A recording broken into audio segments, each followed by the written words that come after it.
من يهد الله فلا مضل له ومن يضلله فلا هادي له. أشهد أن لا إله إلا الله وحده لا شريك له، وأشهد أن سيدنا ونبينا محمدا عبده ورسوله. اللهم صل وسلم وبارك على سيدنا محمد وعلى آله وأصحابه، أما بعد. أستغفر الله العظيم،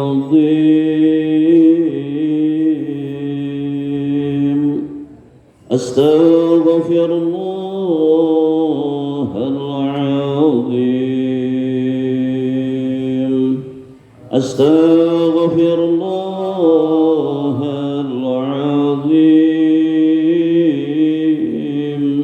إن الله غفور رحيم.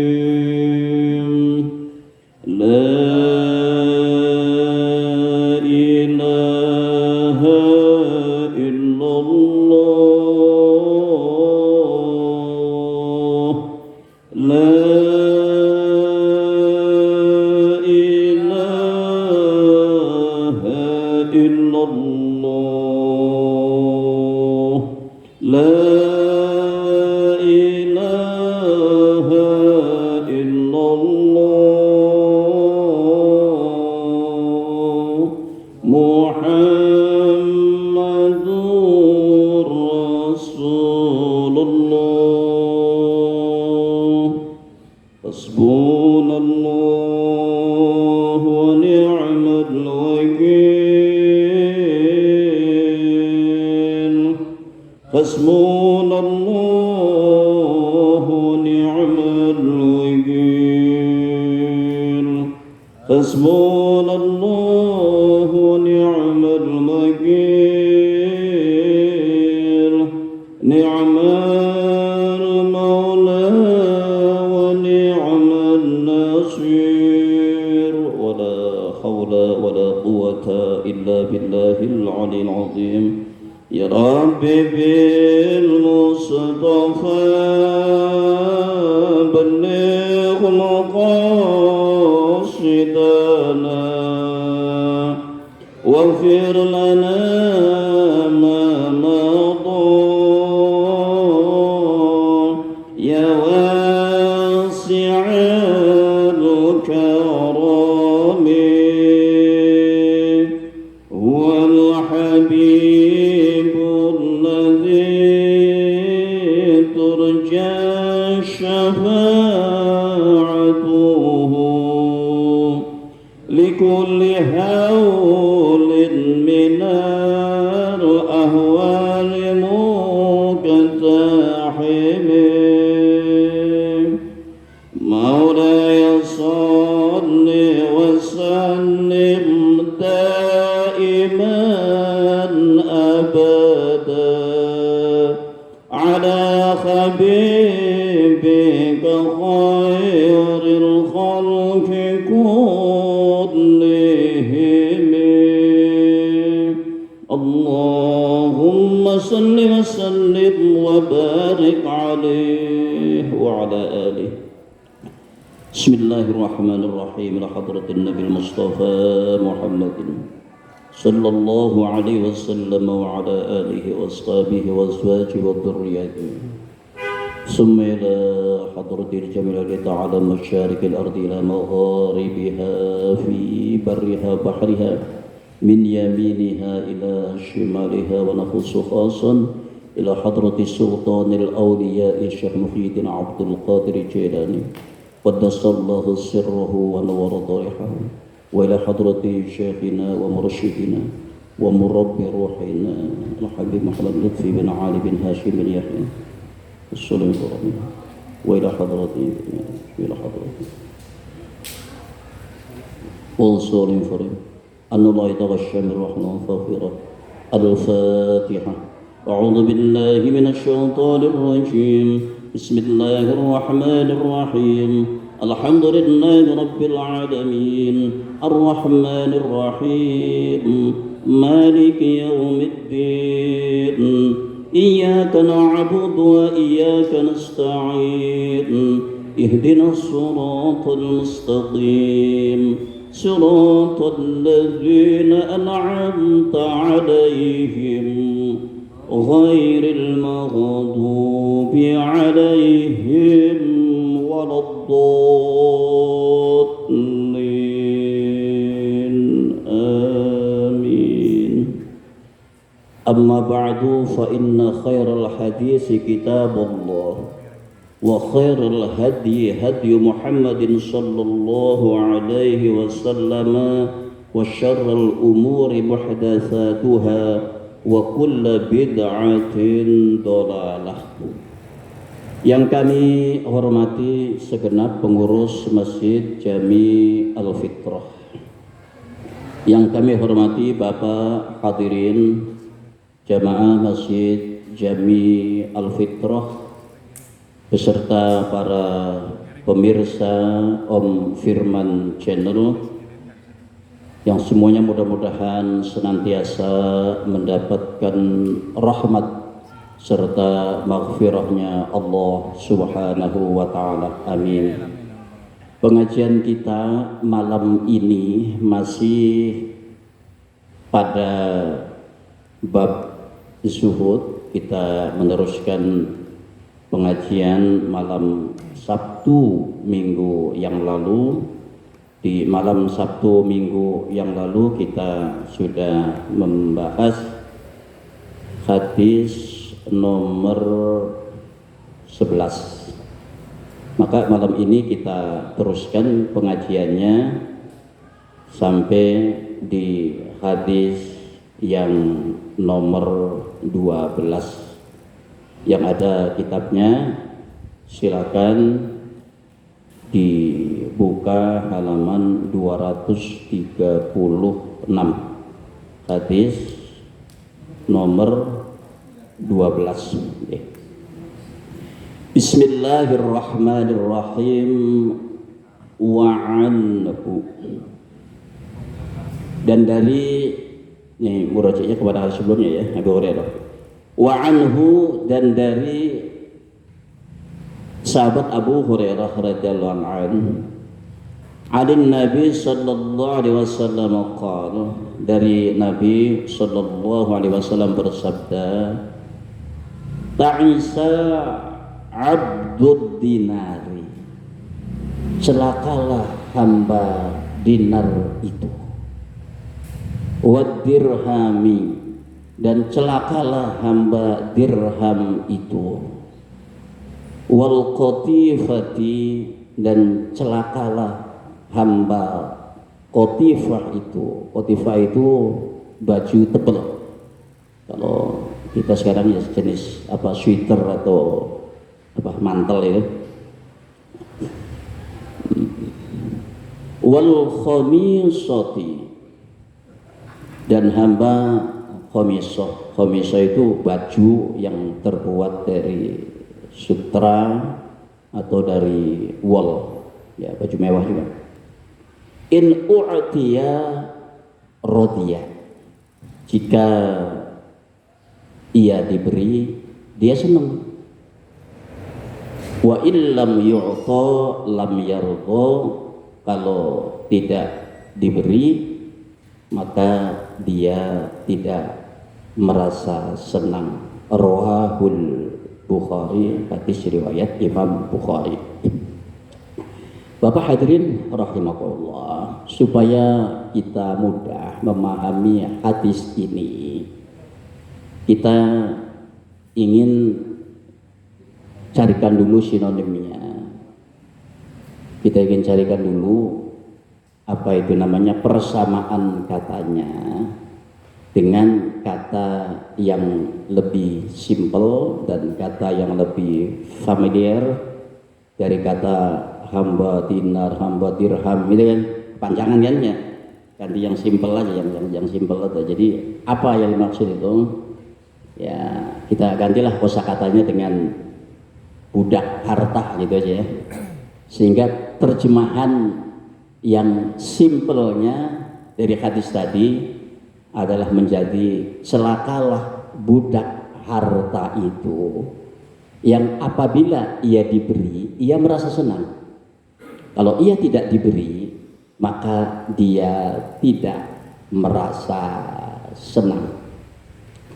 Bapak hadirin rahimakumullah, lewat hadis tadi sesungguhnya Rasulullah SAW ingin memberi isyarat mengenai ciri-ciri daripada orang yang kemudian disebut sebagai budak harta itu. Lalu kenapa disebutnya dengan budak harta? Bapak hadirin rahimakumullah, seseorang itu sesungguhnya apakah ia akan menjadi hamba Allah ataukah dia akan menjadi budak harta, itu sesungguhnya adalah bermula dari kecenderungan hatinya. Hatinya lebih condong kemana? Kalau kecenderungan hatinya adalah kepada Allah, maka insya Allah dia akan menjadi orang yang taat kepada Allah. Insya Allah dia akan menjadi orang yang mentaati segala perintah-perintah Allah serta akan meninggalkan segala larangan-larangan Allah. Orang yang selalu mentaati Allah Subhanahu wa Ta'ala ini kemudian layak dia disebut sebagai hamba Allah. Demikian sebaliknya, ketika hati seseorang itu kecenderungannya kepada harta, condongnya kepada harta, maka dia akan menjadi orang yang taat, orang yang nurut saja diatur-atur sama harta. Kata duitnya, carilah aku. Kalau perlu, ya kerahkan segala tenaga dan pikiranmu untuk mencari aku. Maka dia akan banting tulang, keras keringat, gak kenal siang, gak kenal malam, kepala jadi kaki, kaki jadi kepala, misalnya gitu. Hanya untuk mengejar uang, sekedar untuk memenuhi perintahnya uang. Uang berkata lagi, carilah aku sebanyak mungkin. Kalau kurang, ya kamu nggak usah pedulikan yang mana yang halal yang haram. Kalau perlu korbankan ya kehormatan dirimu demi untuk mencari aku, kata duit. Nah, orang kalau sudah begitu, ya sudah, maka dia layaklah disebut sebagai harta, sebagai budak harta. Oleh karena itu maka penting bagi kita untuk senantiasa berzikir kepada Allah Subhanahu wa Ta'ala, untuk senantiasa kita mengingat Allah, untuk senantiasa kita menyebut dan memuji Allah. Tujuannya apa? Yang pertama adalah supaya hati kita ini senantiasa cenderung kepada Allah Subhanahu wa Ta'ala. Ya, maka itu para jamaah tarekat itu biasanya kalau habis zikir baca la ilaha illallah, la ilaha illallah, itu biasanya mereka diteruskan dengan membaca kalimat ilahi anta maksudi waridhaka matlubi. Ya Allah, hanya Hanya engkau, ilahi anta maksudi, ya Allah hanya engkau yang aku tuju. Dan hanya ridhomu yang aku cari. Itu untuk menguatkan komitmennya. Supaya hatinya senantiasa cenderung kepada Allah subhanahu wa ta'ala. Agar dia bisa senantiasa mentaati Allah. Baik, Bapak hadirin rahimakumullah, supaya kita tidak salah paham mengenai hadis ini, maka kita memang perlu jeli untuk memahami hadis tadi. Jadi yang disebut celaka oleh Rasulullah SAW itu apanya? Yang akan mencelakakan orang itu apanya? Apakah karena dia memiliki harta yang banyak lalu akan mencelakakan? Enggak mesti. Apakah karena dia senantiasa berpakaian yang mewah dulu akan mencelakakan dirinya? Enggak. Yang akan mencelakakan dirinya itu apa? Yang akan mencelakakan dirinya itu adalah watak senang ketika diberi, ya, dan dia tidak senang, dia kecewa, mungkin dia marah ketika tidak diberi. Itu yang akan mencelakakan dirinya. So apa? Dari watak senang ketika diberi, itu lalu akan memunculkan sifat apa? Sifat tamak akan muncul dari situ. Sifat rakus akan muncul dari situ. Lalu sifat apa lagi? Sifat bakhil juga akan muncul dari situ. Sifat tamak dan rakus itu adalah sifat yang sangat membahayakan, sangat mencelakakan. Orang bisa celaka karena sifat itu. Makanya Rasulullah SAW pada bersabda, kata Rasulullah, dua serigala yang lapar, yang menghampiri seekor kambing, itu tidak lebih berbahaya bagi kambing itu dibandingkan dengan seorang yang rakus akan harta serta jabatan terhadap agamanya. Ya, coba renungkan. Serigala lapar deketin kandang kambing. Kalaupun diterkam yang habis berapa kambingnya? Paling satu, paling banyak dua. Habis itu juga dia pergi, ya kan? Habis itu dia pergi. Tapi kalau orang rakus deketin kandang kambing, bukan cuma satu kambingnya hilang, sak kandang hilang semua itu kambingnya. Kalau perlu sak kandang-kandangnya hilang semua juga. Bukan cuma kambingnya yang hilang, kandangnya juga bisa bisa hilang juga. Baik. Lalu kita mungkin bertanya, Pak,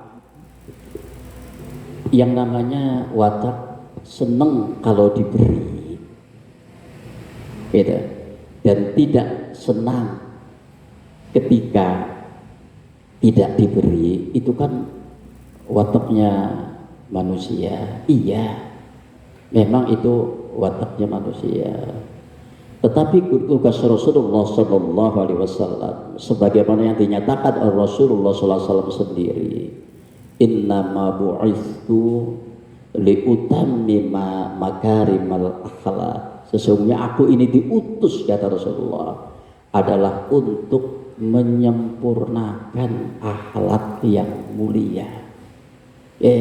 Jadi kendali pun itu memang wataknya manusia, tapi watak itu kan gak bagus. Bayangin, dari watak senang diberi aja, itu sudah memunculkan sifat buruk yang seperti tadi. Apalagi watak tidak senang ketika diberi, itu lebih jahat lagi.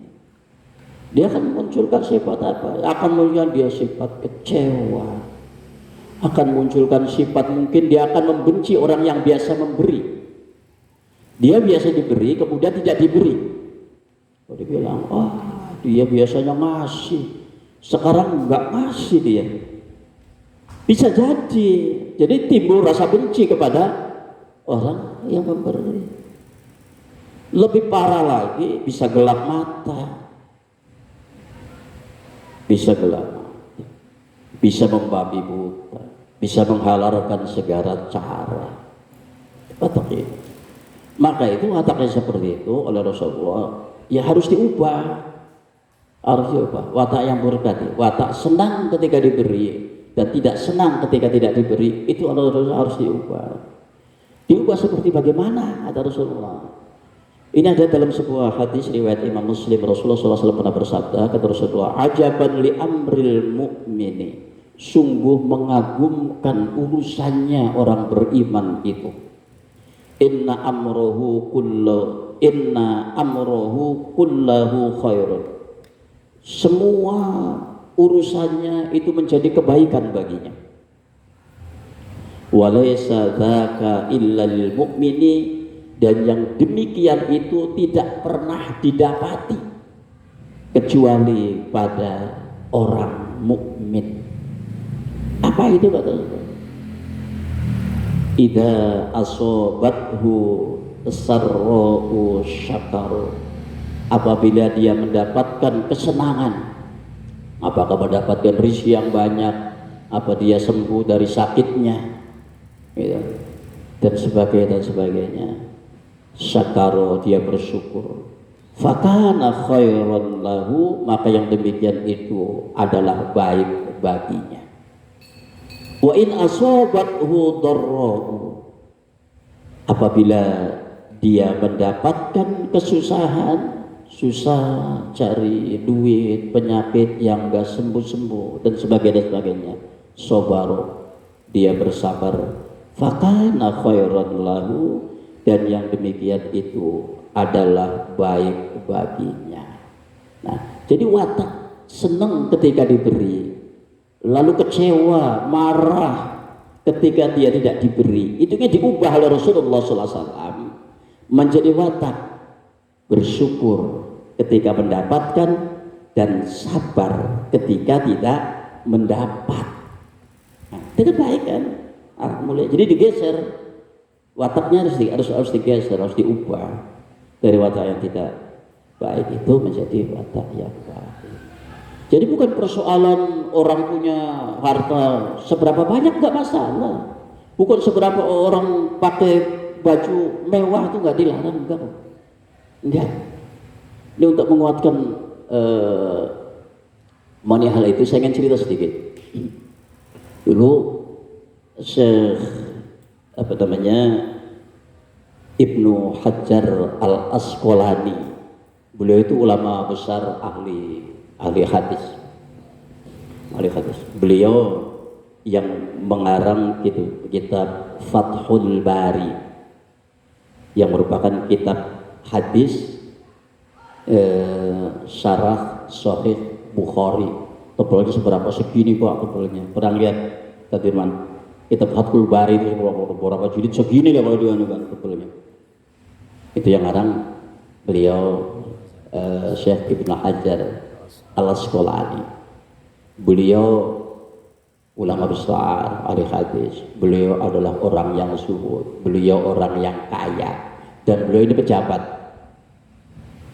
Beliau hakim agung dan sebagai ketua lembaga peradilan tertinggi di Mesir, atau sekarang ketua Mahkamah Agungnya lah ya. Karena dia pejabat, maka dia kalau pakai baju ya baju resmi, baju pejabat.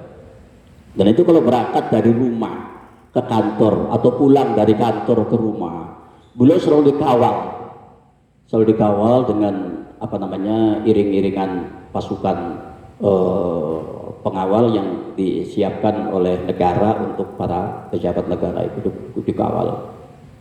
Satu hari ketika beliau berangkat dari rumah menuju kantornya dengan pengawalan ketat itu, tiba-tiba beliau dicegat sama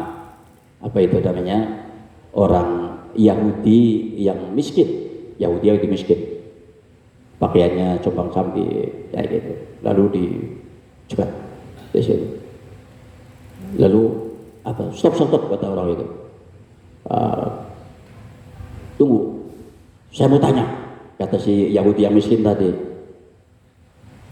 Saya itu berhenti, udah ajar sekali berhenti. Silakan mau tanya apa? Pertanyaannya apa?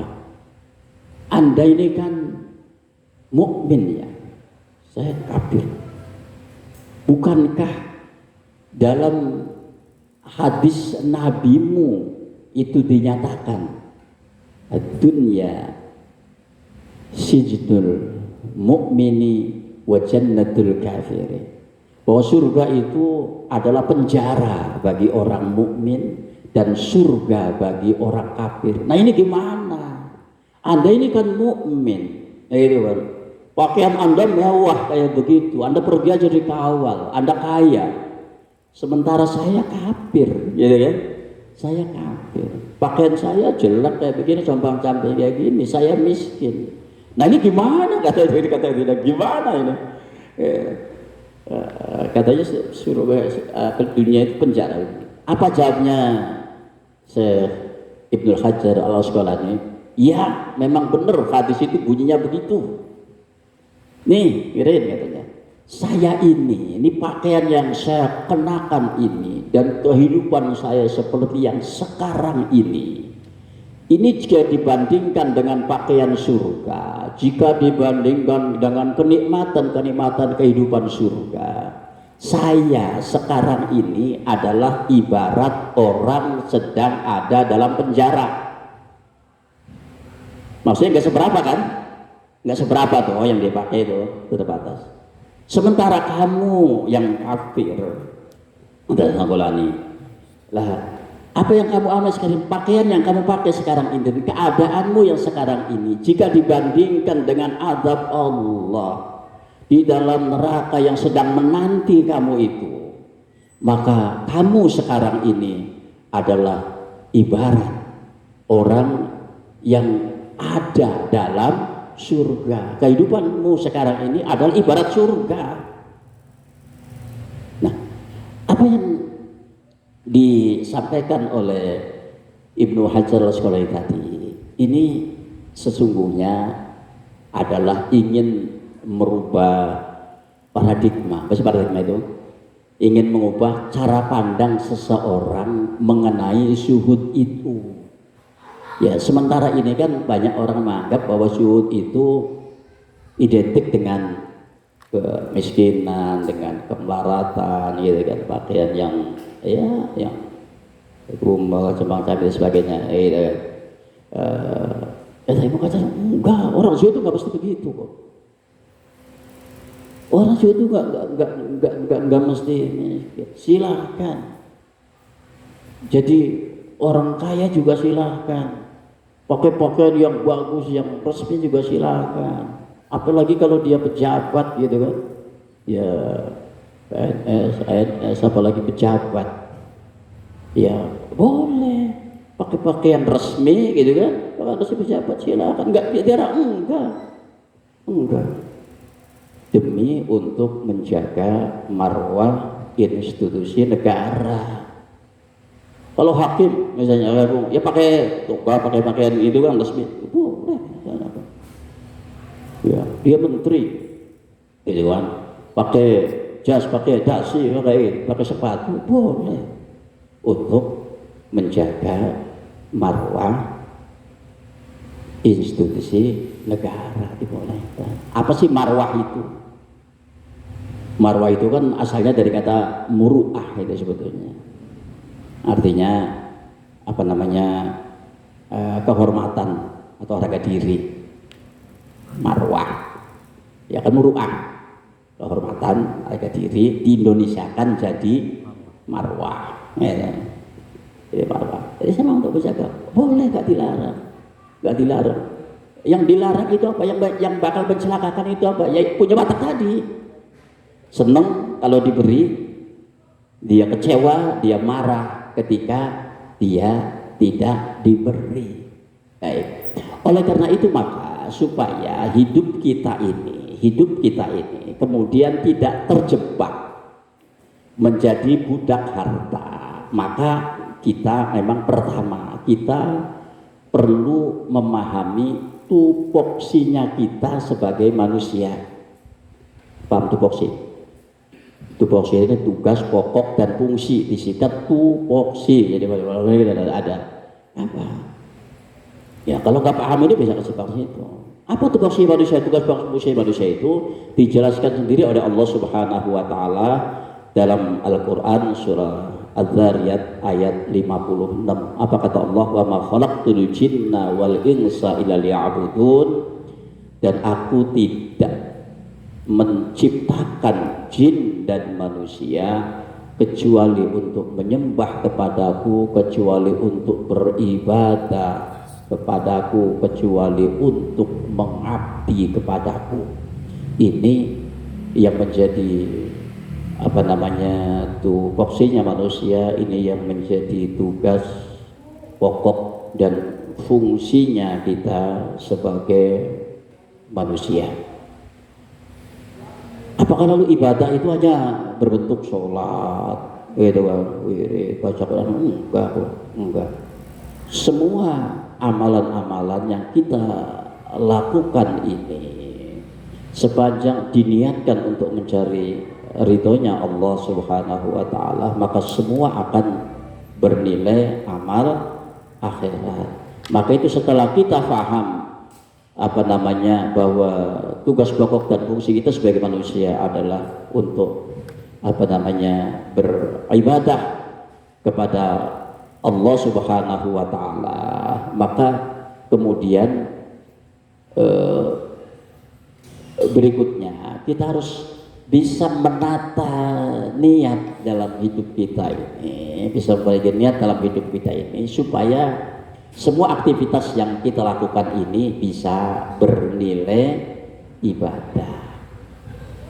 Gimana caranya? Ini Rasulullah SAW pernah bersabda dalam sebuah hadis ini juga ada dalam kitab Ta'lim Muta'alim ya Ustaz ya, ada di situ. Apa bunyinya kata Rasulullah? Kam min amalin yatasawwaru bi surati a'malid dunya. Betapa banyak amal yang berbentuk seperti amal-amal dunia. Apa bentuk seperti amal dunia itu? Dagang di pasar, kerja di kantor, gitu kan? Buruh yang kerja di pabrik, petani kerja di sawah. Ini kan namanya amal-amal yang berbentuk amal-amal dunia. Wa yasiru bi husnin niyati min a'malil akhirah. Lalu amalan-amalan itu menjadi amal-amalan akhirat karena bagusnya niatnya. Berdagang di pasar, petani kerja di sawah, PNS kerja di kantor, buruh kerja di pabrik, gitu kan? Ada yang kerja di jalan dan sebagainya. Amalan dunia kan? Amalan dunia. Tapi kalau niatnya begini, aku bekerja dengan niat supaya bisa menafkahi keluarga, agar keluarganya bisa lebih tekun beribadah kepada Allah Subhanahu wa taala, maka dagangnya, kerja di sawahnya, di kantornya, di pabriknya, dimanapun dia bekerja, itu menjadi amalan-amalan akhirat. Sebaliknya, wa kam min amalin yatasawwaru bi surati amalil akhirah. Betapa banyak amalan-amalan yang berbentuk amalan-amalan akhirat, summa yasir bin a'malid dunya bi su'in niyatihi, kemudian dia menjadi amal dunia karena buruknya niatnya. Satu contoh begini. Orang sholat duha. Sholat duha itu amal dunia apa amalan akhirat? Amalan akhirat ya. Tapi kalau sholat duhanya niatnya begini, saya sholat duha supaya rezekinya lancar. Sholat duha supaya rezekinya lancar, maka sholat duhanya menjadi amal dunia atau akhirat? Ya, amal dunia. Sholat tahajud, amal dunia akhirat? Akhirat. Amal akhirat, sholat tahajud amal akhirat. Tapi kalau niat sholat tahajud supaya bisa cepat diterima kerja, supaya bisa cepat naik pangkat, supaya bisa cepat dapat jabatan, maka sholat tahajudnya menjadi amal dunia atau menjadi amal akhirat? Menjadi dunia. Dunia. Tapi kita sudahlah kita ini sudah kadung mendikotomi, ya, sudah kadung mendikotomi, memisahkan antara amalan dunia dengan amalan akhirat itu. Kalau sholat gitu kan, untuk amal akhirat. Kalau kerja, amalan dunia. Ya padahal enggak. Ya mau jadi amal dunia, amal akhirat itu tergantung bagaimana niatnya. Tergantung bagaimana niatnya. Amal dunia bisa menjadi amalan akhirat. Maka itu dalam bab syuhud ini kita bolak-balik sesungguhnya belajar untuk menata hati, memanage hati kita, menata hati kita ini. Sahabat kata Rasulullah sallallahu alaihi wasallam, "Ala inna fil jasadi mudghah, idza salahat salahal jasadu kulluh wa idza fasadat fasada kulluh." Betul apa? Dalam tubuh kita ini ada segumpal daging yang kalau segumpal daging itu bagus semua amalnya. Kalau jelek, segumpal daging jelek semua amalnya. Jadi apa? Orang akan menjadi orang baik atau akan menjadi orang jahat itu sesungguhnya berawal dari hatinya. Berawal dari hati. Orang akan menjadi orang yang santun, apakah menjadi orang yang bengis, itu juga berasal dari hatinya. Kalau ditanamkan di sini adalah rasa cinta dan kasih sayang, dia akan menjadi orang yang santun. Tapi tanam dalam hatinya itu kemarahan dan kebencian, dia akan menjadi orang yang bengis. Iya, segala macam orang tuh salah semua, yang benar tuh saya gitu kan. Semua salah, gua bengis banget. Semua orang galak banget, bengis banget. Ya kenapa? Yang ditanamkan sifat itu. Seperti itu. Tapi kalau orang pandang itu dengan cinta dan kasih sayang, dia akan menjadi orang yang satu. Maka itu semua ayat Al-Quran itu yang 114 surat itu, ya, semua kan kecuali surat At-Taubah ya siapa? Semua diawali dengan Bismillah. Maaf, saya minta satu menit. Semua diawali dengan Bismillahirrahmanirrahim semua. Apa maksudnya? Itu untuk memberi pelajaran kepada kita bahwa apapun masalah yang kita hadapi, sepanjang itu dihadapi dengan kasih sayang, semuanya beres kan? Semuanya beres. Bapak ribut dengan keluarga, istri dengan anak, dengan apa segala macam, apa semuanya sih? Coba pikir. Satu aja masalahnya, karena tidak mengedepankan kasih sayang, gitu aja Pak. Ribut tetangga tangga dengan orang segala macam. Apa masalahnya? Karena tidak mengedepankan kasih sayang. Ketika kasih sayang dikedepankan, ini dulu yang didahulukan soal kasih sayang ini, maka semuanya juga beres. Semuanya akan menjadi baik ya. Nanti kita lanjutkan zaman hari ini. Astaghfirullahaladzim, astaghfirullahaladzim, astaghfirullahaladzim. Allahumma salli ala sayyidina Muhammad. Sallim radhiyallahu ta'ala an sadatina ashabi rasul ajma'in. Bismillahirrahmanirrahim. Alhamdulillahirabbil alamin. Hamdan yuwafi ni'amahu wa fi mazidah. Ya Rabbana lakal hamdu kama yanbaghi li jalalika karim wa 'azimi sultanik. Allahumma salli wa sallim ala sayyidina Muhammadin salatan tunjina biha min jami'il ahwali wal afat wa taqdilana biha jami'al hajat wa tutahhiruna biha min jami'i sayyi'at wa tarfa'una biha indaka 'ala darajat وتبلغنا بها أقصى الغايات من جميع الحيرات والحياة وبعد الممات. اللهم أرنا الحق حقا وارزقنا اتباعه وارنا الباطل باطلا وارزقنا اجتنابه. اللهم نور قلوبنا بنور هداية كما نورت الأرض بنور الشمس أبدا أبدا برحمتك يا أرحم الراحمين. اللهم افتح قلوبنا فتوح العارفين. اللهم افتح قلوبنا فتوح العارفين. اللهم افتح قلوبنا فتوح العارفين. ربنا آتنا في الدنيا حسنة وفي الآخرة حسنة وقنا عذاب النار وادخلنا الجنة مع الأبرار يا عزيز يا غفار يا رب العالمين.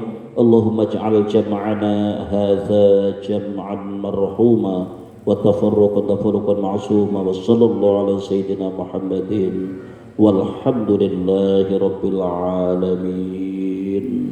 سبحانك الله بحمدك أشهد أن لا إله إلا أنت أستغفرك وأتوب إليك، والله الموفق لأقوم الطريق. السلام عليكم ورحمة الله وبركاته.